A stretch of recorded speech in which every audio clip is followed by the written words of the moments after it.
లేకపోతే నా సోదరులు తీసుకెళ్తారా అని చెప్పని అడగాల్సింది. అడగకుండా ఇప్పుడు ఒంటరిగా, చెప్పండి, అడగకుండా ఒంటరిగా వెళ్తుంది.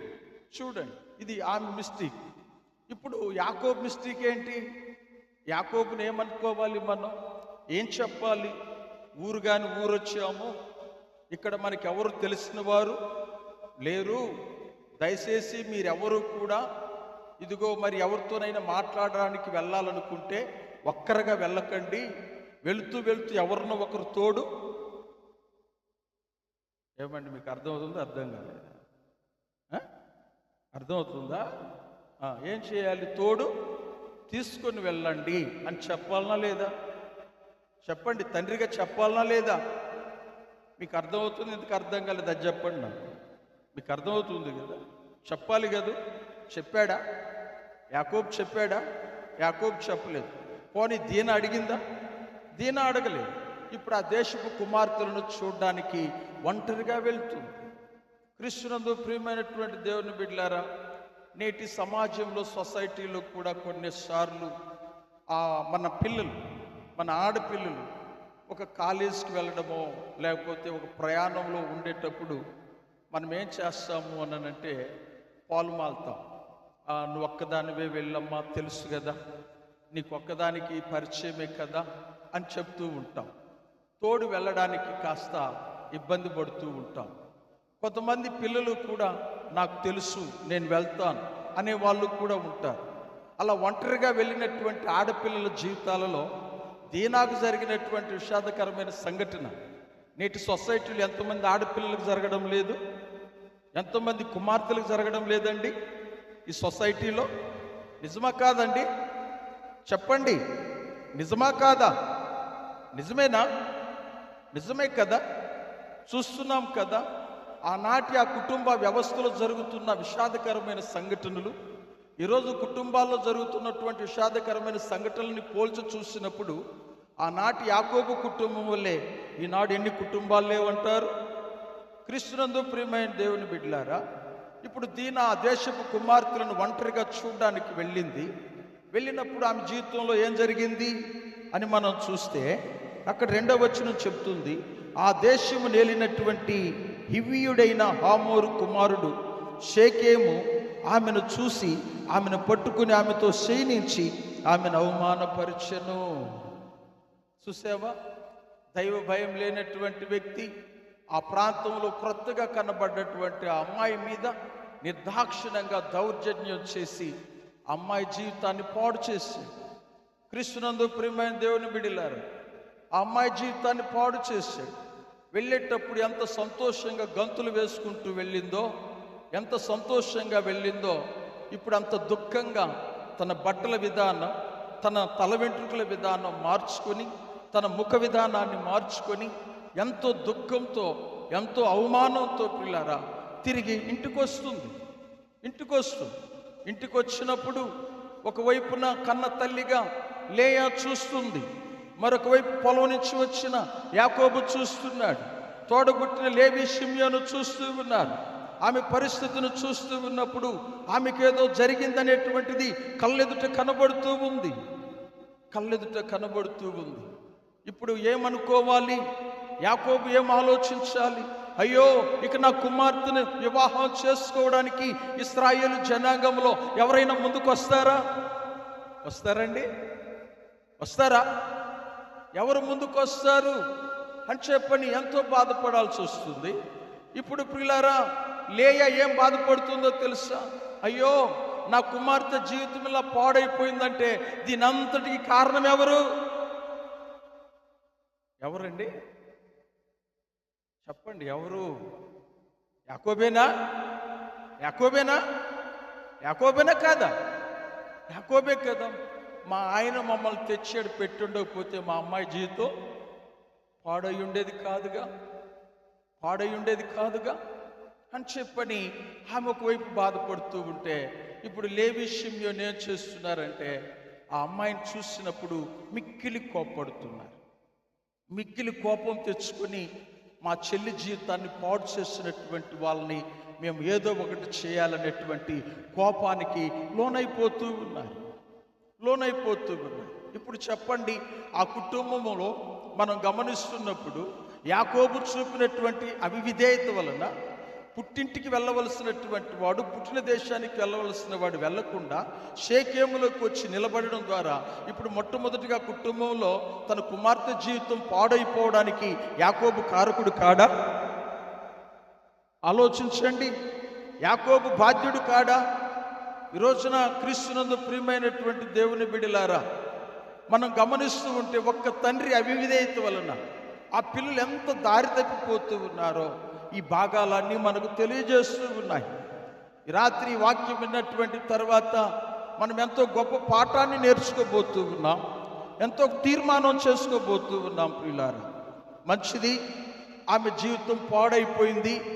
ఇక నా రాహేలుకు లేయాకు నెమ్మది ఉండదు, ఇక నా అమ్మాయికి నెమ్మది ఉండదు.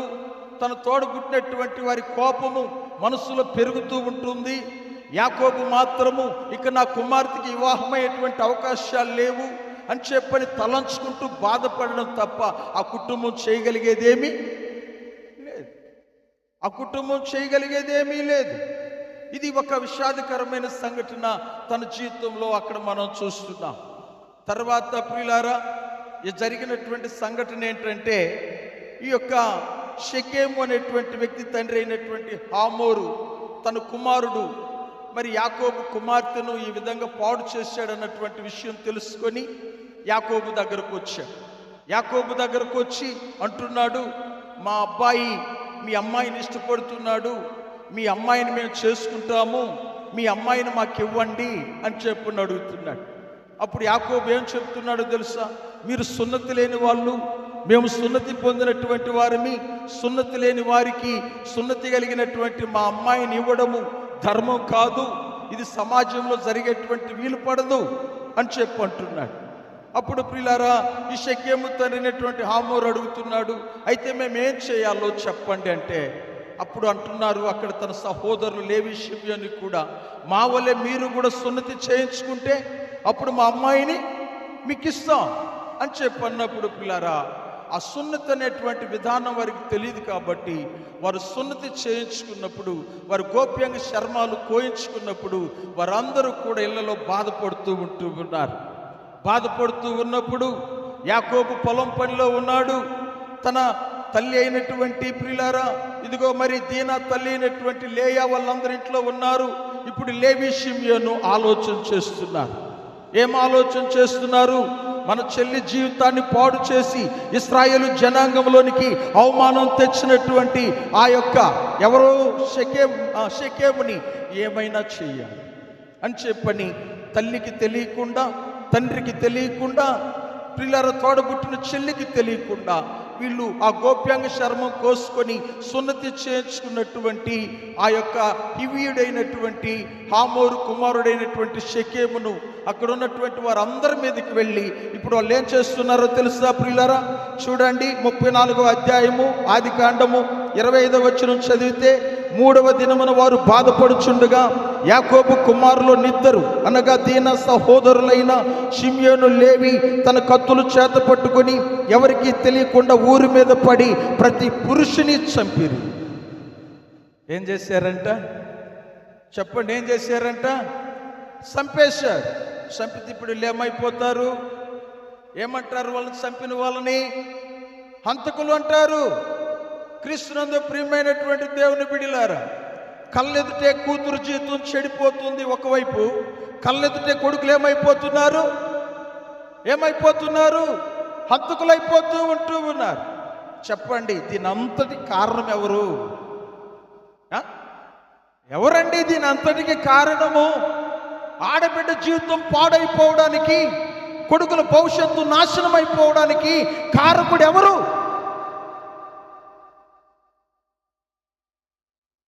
మీరందరూ ఈరోజు బాగా ఆలోచించాలి. ఇది ఆలోచించాల్సిన సమయం. ఒక చిన్న అవివేకత వలన, ఒక మాటకు లోబడకపోవడం వలన, దేవుని మాట వినకపోవడం వలన, వెళ్ళకూడని స్థలానికి వెళ్ళడం వలన, అటువంటి భయం లేని ప్రజల మధ్య నివసించడం వలన కూతురు జీవితం పాడైపోయింది. కొడుకులిద్దరూ కూడా ఏమైపోయారంటే హంతకులైపోయారు. ఆ తర్వాత మనం గమనిస్తే ప్రియులారా, తర్వాత భాగంలోకి వచ్చి మనం 27 వచనాన్ని చదివితే, తమ సహోదరిని చెరిపినందున యాకోబు కుమారులు చంపబడిన వారు ఉన్న చోటుకి వచ్చి ఆ ఊరు దోచుకున్నారు. దోచుకున్న వాళ్ళని ఏమంటారు చెప్పండి? దోచుకున్న వాళ్ళని ఏమంటారు? దొంగలు అంటారు. ఒకవైపు హంతకులయ్యారు, ఇప్పుడేమయ్యారు చెప్పండి? దొంగలైపోయారు. యాకోబు కుమారులు హంతకులు అవ్వడం ఏంటండి? యాకోబు కుమారులు పిల్లలు దొంగలు అవ్వడం ఏంటండి? అందుకనే మీకు తెలుసా, పరిశుద్ధమైన బైబిల్ గ్రంథంలో యాకోబు వంశంలో నుండి రాజవంశం వస్తుందని చెప్పినప్పుడు, ఆ రాజవంశం మొట్టమొదటిగా ఎవరికి రావాల్సి ఉంది అని అంటే ముందు పుట్టినటువంటి పిల్లలకు రావాలి. కానీ ఆ ముందు పుట్టినటువంటి పిల్లలైన ఈ లేవి షిమ్యోనికి ఆ రాజరికం ఇవ్వకుండా 4వ వాడుగా పుట్టినటువంటి యోధాకి ఆ రాజరికం ఇవ్వడానికి దేవుడు ఎందుకు అనుకున్నాడు తెలుసా? వీళ్ళు చేసినటువంటి ఆ దొంగతనం, వీళ్ళు చేసినటువంటి ఆ హత్యలే దానికి కారణం. లేకపోతే ఆ రాజవంశం యోధాకు రాదు. ఆ రాజవంశం ఎవరికి రావాలి? మొట్టమొదటి పుట్టినటువంటి బిడ్డకే రావాలి. క్రీస్తునందు ప్రియులారా, బాగా గమనించండి. ఆ సన్నివేశాన్ని ఒకసారి మన కుటుంబాల్లో మనం గమనిస్తే, అటువంటి సన్నివేశాలు మన కుటుంబాల్లో జరుగుతున్నప్పుడు ప్రియులారా, ఆ కుటుంబంలో శాంతి ఉంటుందా? ఆ కుటుంబంలో నెమ్మది ఉంటుందా? ఆ కుటుంబంలో సమాధానం ఉంటుందా? ఆలోచన చేయండి. పిల్లల గురించి ఆలోచించినప్పుడు మన ఆడబిడ్డ జీవితం పాడైనట్లుగా తెలిస్తే, మన పిల్లలు దారి తప్పిపోయి దొంగలయ్యారని తెలిస్తే, మన పిల్లలు హంతకులయ్యారని తెలిస్తే భరించగలమా? తట్టుకోగలమా? దినదినము వాటిని గురించి ఆలోచిస్తూ మానసిక క్షోభనకు గురైపోతూ అటువంటి పరిస్థితులను బట్టి ఎంత కృంగిపోతామో కదా. అంత మాత్రమే కాదండి, యాకోబు చూపిన అవిధేయత వలన కూతురు జీవితం పాడవడమే కాదు, కొడుకులు దొంగలవడమే కాదు, కొడుకులు పిల్లల దోచుకునేటువంటి దొంగలతో పాటు హంతకులు అవడమే కాదు. కానీ ఇంకా మనం ముందుకు వెళ్ళి చూస్తూ ఉన్నప్పుడు పిల్లారా, దేవుని యొక్క వాక్యం చెబుతుంది, 30వ వచనాన్ని మనం చదివితే, అప్పుడు యాకోబు షిమ్యోనుని లేవిని చూచి, మీరు నన్ను బాధ పెట్టారు. ఏం చేశారంట? యాకోబుని కొడుకులు ఏం చేశారంట? బాధ పెట్టారట. బాధ పెట్టేటువంటి కొడుకులు ఈరోజు ఎంతమంది ఉన్నారు? తండ్రిని బాధ పెట్టే కొడుకులు, తల్లిని బాధ పెట్టే కొడుకులు ఎంతమంది ఉన్నారు ఇక్కడ ఈ సభలో? క్రీస్తునందు పిల్లారా, అవిధేయుడైనటువంటి తండ్రి లాంటి యాకోబులు ఎంతమంది ఉన్నారు ఈ సభలో?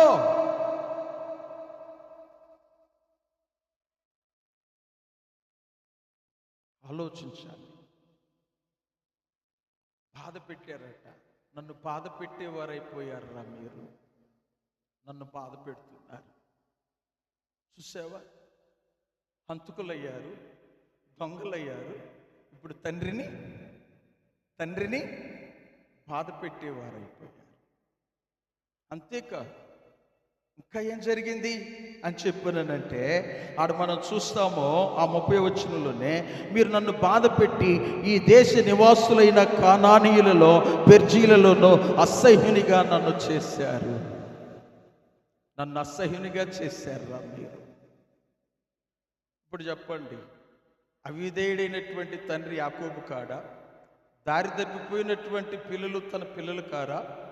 ఇప్పుడు నిస్సహాయ స్థితిలో చూస్తూ బాధపడుతూ ఉన్నటువంటిది లేయా కాదా? అవునా కాదండి? బాగా ఆలోచించండి. ఈరోజు ఈ సమాజంలో మనం చూస్తున్నప్పుడు తండ్రి చూపేటువంటి అవిధేయత వలన పిల్లల జీవితాలు ఏమైపోతూ ఉన్నాయో తెలుసుకోలేని పరిస్థితులు మనం చూస్తున్నప్పుడు, కొంతమంది ఆడపిల్లల జీవితాలు అవమానానికి గురై, కొంతమంది మగపిల్లల జీవితాలు భవిష్యత్తు బాగుపడవలసినటువంటి వారు ఈ విధంగా చెడిపోతూ తల్లిదండ్రులు బాధ పెట్టేటువంటి పిల్లలుగా వాళ్ళు మారిపోతున్నప్పుడు, ఆ కుటుంబంలో శాంతి సమాధానం నెమ్మది లేక ఆ కుటుంబాలు విచ్ఛిన్నమైపోతూ ఉండడం మనం చూస్తూ ఉన్నాం. అయితే ఒక విషయం చెప్తున్నానండి, యాకోబు జీవితంలో ఇవన్నీ జరిగినప్పుడు ఎంతో కృంగిపోయాడు, ఎంతో తల్లడిల్లిపోతూ ఉన్నాడు. కానీ గొప్ప అద్భుతం ఏంటో తెలుసా? అటువంటి స్థితిలోనికి యాకోబు కుటుంబం పోవడానికి కారణం యాకోబే. కాబట్టి యాకోబును ప్రియులారా మనం గమనించినట్లయితే దేవుని యొక్క వాక్యం తెలియచేస్తుంది ఏమని? నేను ఏశావును ద్వేషించి తిని యాకోబును, చెప్పండి, యాకోబును ప్రేమించి తిని. ఆ ఒక్క మాట కోసం చెడిపోతున్న కుటుంబం, పతనమైపోతున్న కుటుంబాన్ని చూసి దేవుడు ఓర్చుకోలేకపోతున్నాడు. మీకు అర్థం కాలేదా? పతనమైపోతున్న కుటుంబాన్ని చూసి దేవుడు ఓర్చుకోలేకపోతున్నాడు. నేను చెప్పినటువంటి మాటకు లోబడి ఉంటే కూతురు జీవితం పాడయ్యేది కాదు కదా యాకోబు అని హెచ్చరించడం లేదు. నేను చెప్పిన మాటకు నువ్వు లోబడి వెళ్ళుంటే నీ కొడుకులు ఇలా అయిపోయే వాళ్ళు కాదు కదా యాకోబు అని హెచ్చరించడం లేదు.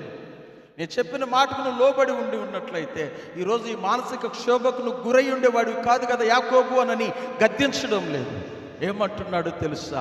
ఇప్పుడైనా నువ్వు అక్కడి నుంచి లేయి అని అంటున్నాడు. చప్పట్లు కొడదామండి గట్టిగా. ఇప్పుడైనా అక్కడి నుంచి లే, ఏడుస్తూ కూర్చోకు. ఇప్పుడైనా అక్కడి నుంచి లే. ఎంత గొప్ప దేవుడు అండి!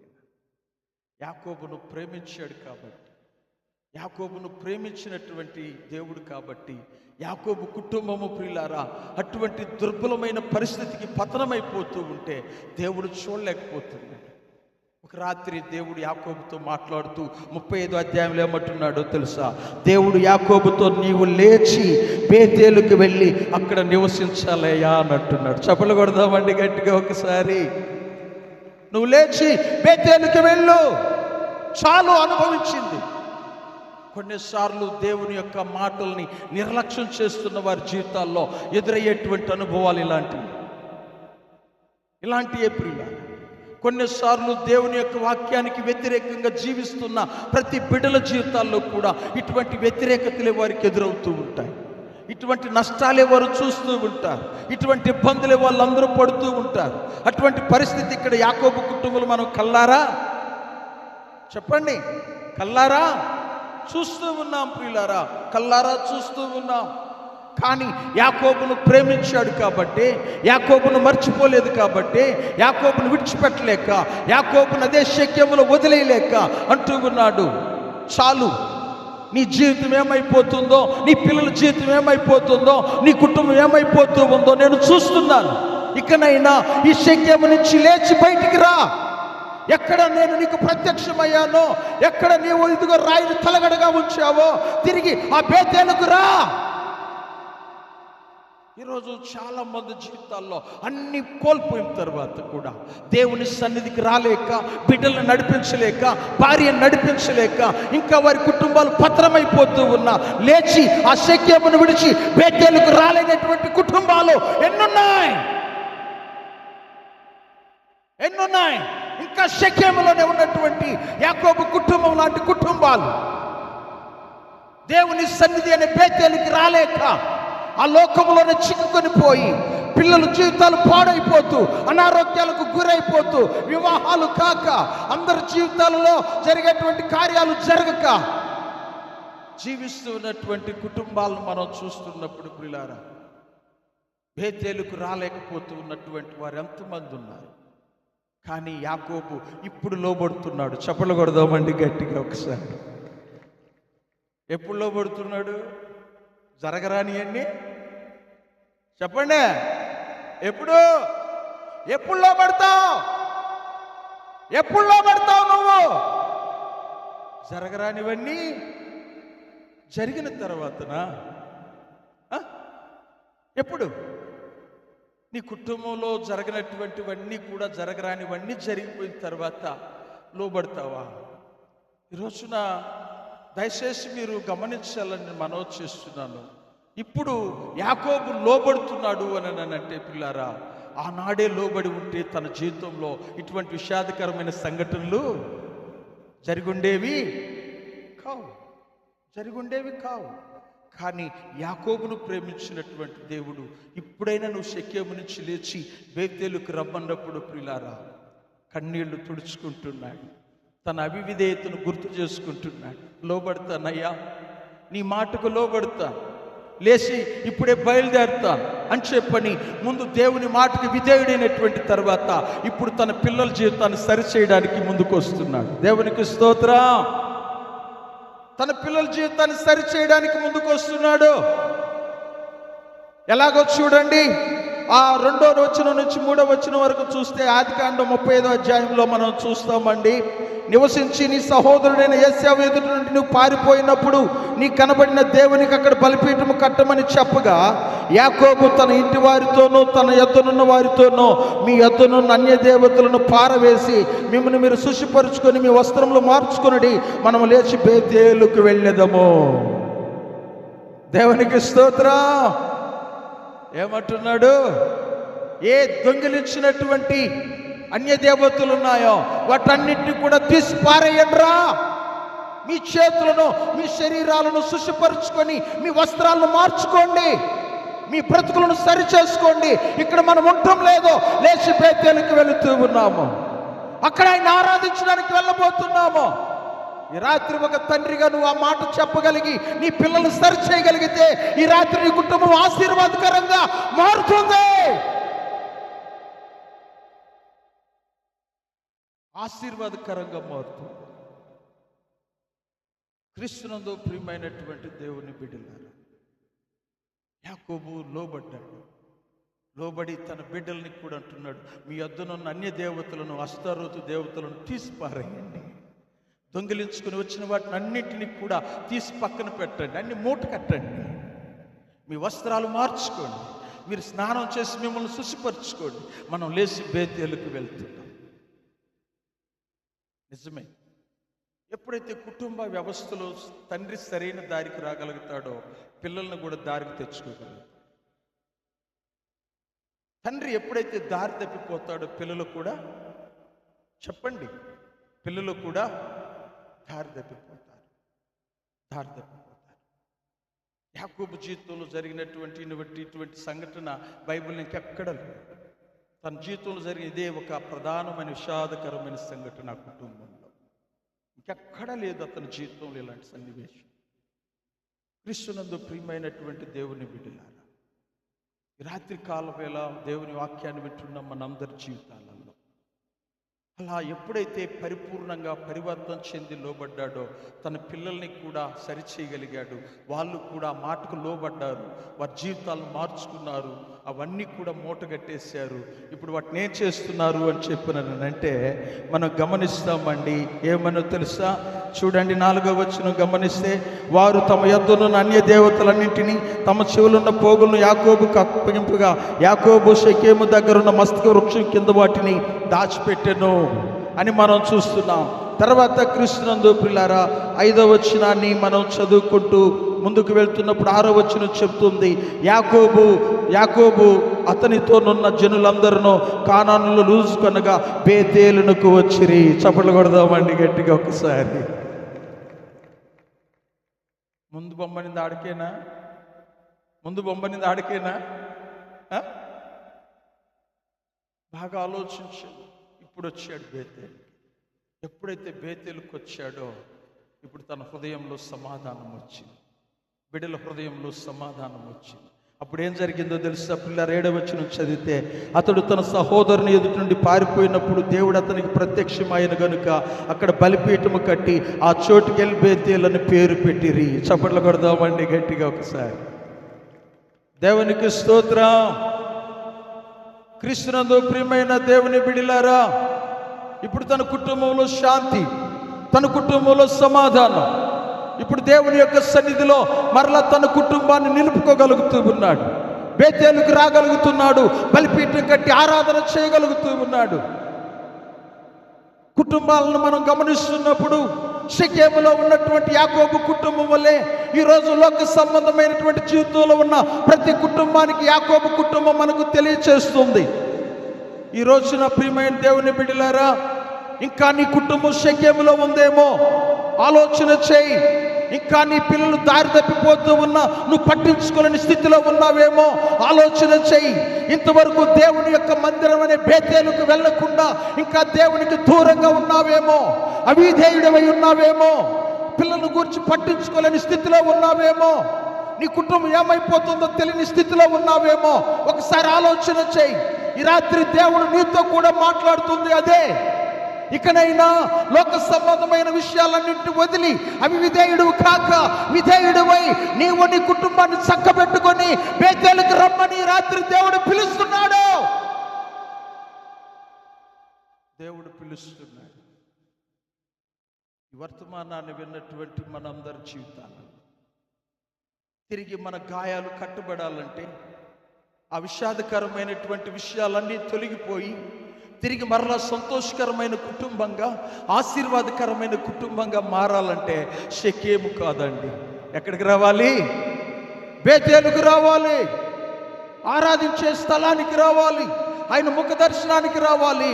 ఆయన ఆరాధించేటువంటి కుటుంబంగా మారాలి. ఈ రాత్రి వాక్యం విన్నటువంటి మనందరం కూడా ఒక క్షణం పైకి లేచి నిలువబడదామా? ఒక క్షణం అందరం పైకి లేచి నిలువబడదాం. ప్రియులారా, దయచేసి అందరూ కూడా పైకి లేచి నిలవబడాలని మీకు నేను మనవి చేస్తూ ఉన్నాను. అందరూ పైకి లేచి నిలవబడండి. దేవుని యొక్క వాక్యాన్ని నెమరు వేసుకుందాం. దేవుడు ఎంతో ప్రేమ గలవాడిగా చెప్తూ వచ్చాడు. యాకోబు, పదనరాము నుండి లేచి నీ యొక్క స్వదేశానికి వెళ్ళవయ్యా, నీ బంధువుల ఇంటికి వెళ్ళు, నువ్వు పుట్టినటువంటి దేశానికి నువ్వు వెళ్ళు అని చెప్పినప్పుడు ప్రియులారా, నిజంగా నాడే తన పుట్టిన దేశానికి తన భార్య పిల్లలతో కానీ వెళ్ళినటువంటి వాడిగా ఉంటే దీనా జీవితము పాడయ్యేది కాదు. కొడుకులు హంతకులయ్యేవాళ్ళు కాదు, దొంగలయ్యేవాళ్ళు కాదు, తండ్రిని బాధ పెట్టి అసహ్యునిగా చేసేవాళ్ళు కాదు. కానీ యాకోబు అవిధేయత వలన జరిగినటువంటి కుటుంబ విషాదకరమైన సంఘటనలు మనం చూస్తున్నప్పుడు ఈ రోజున పిల్లలు చెడిపోవడానికి తానే కారకుడయ్యాడు. తన అవిధేయతే పిల్లల జీవితాలు నాశనమైపోవడానికి కారణమైందని యాకోబు తెలుసుకోగలిగాడు. కాబట్టి దుఃఖాక్రాంతుడైపోతున్న యాకోబును దేవుడు ప్రేమించాడు. కాబట్టి యాకోబు, లేచి ఇకనైనా బేతేలుకి వెళ్ళి అక్కడ నివసించు, షెకెమును వదిలిపెట్టిరా అని ఎప్పుడైతే చెప్పాడో, ప్రియా దేవుని బిడ్డలారా, గుండె నిబ్బరం చేసుకొని ధైర్యం చేసుకొని ఇదిగో తన జీవితంలో దేవుని మాటకు విధేయుడై తన పిల్లల జీవితాలను సరిచేస్తున్నాడు. మీ యొద్దనున్న అన్య దేవతలను, అస్తరోత దేవతలను తీసి పారవేయండి, వాటన్నింటినీ కూడా పక్కన పెట్టేసేయండి, మిమ్మల్ని మీరు శుష్యపరచుకోండి, మనం బేతేలుకు వెళుతున్నాము అని చెప్పండి. తన కుటుంబాన్ని బేతేలుకు నడిపించుకోగలిగాడు. ప్రియులారా, జరిగినటువంటి విషాదకరమైన సంఘటనలన్నింటి నుండి కూడా విడిపించబడి తిరిగి మరలా కుటుంబంలో శాంతి, సమాధానం, నెమ్మది వచ్చి ఆ కుటుంబం ఎంతో సంతోషకరమైనదిగా, ఆశీర్వాదకరమైన ఆరాధించే కుటుంబంగా మార్చబడినట్లుగా మనం చూస్తున్నాం. ఈ రాత్రి కాలపు వేళ ఈ వాక్యాన్ని విన్నటువంటి నీవు ఇంకనూ కూడా దేవుని చిత్తానికి లోబడలేకపోతున్నావా? దేవుని వాక్యానికి విధేయుడివై విధేయురాలు కాలేకపోతున్నావా? పిల్లల పరిస్థితులు దారి తప్పిపోతూ ఉన్నా పట్టించుకునేటువంటి స్థితిలో ఉన్నావా? ఒకవేళ నీ పిల్లలు దొంగలు కాకపోవచ్చు, హంతకులు కాకపోవచ్చు, ఒకవేళ నిన్ను బాధ పెట్టేవారిగా ఉన్నారేమో,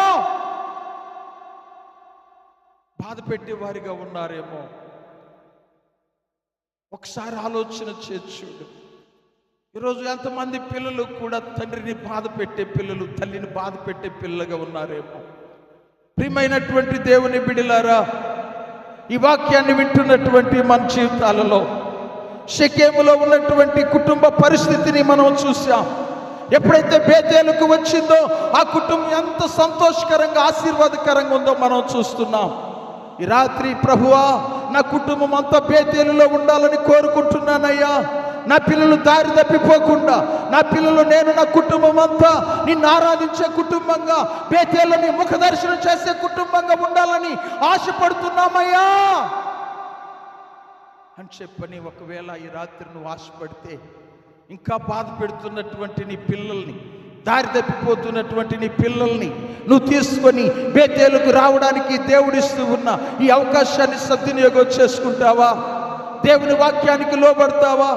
ఈ రాత్రి వేళ ఒక మంచి తీర్మానం చేసుకొని, ఈ రాత్రి ఒక మంచి తీర్మానం చేసి, అయ్యా, నా కుటుంబం ఇంకా లోక సంబంధంగానే ఉందయ్యా, నేను ఇంకా నీకు దూరంగానే ఉన్నానయ్యా, నా పిల్లలు దూరంగానే ఉన్నారు ప్రభువా, నా కుటుంబంలో జరుగుతున్నటువంటివన్నీ కూడా నేను తలంచుకోలేకపోతూ ఉన్నాను ప్రభువా, నా పిల్లలు ఏమైపోతున్నారో నన్ను పట్టించుకోలేకపోతున్నానయ్యా.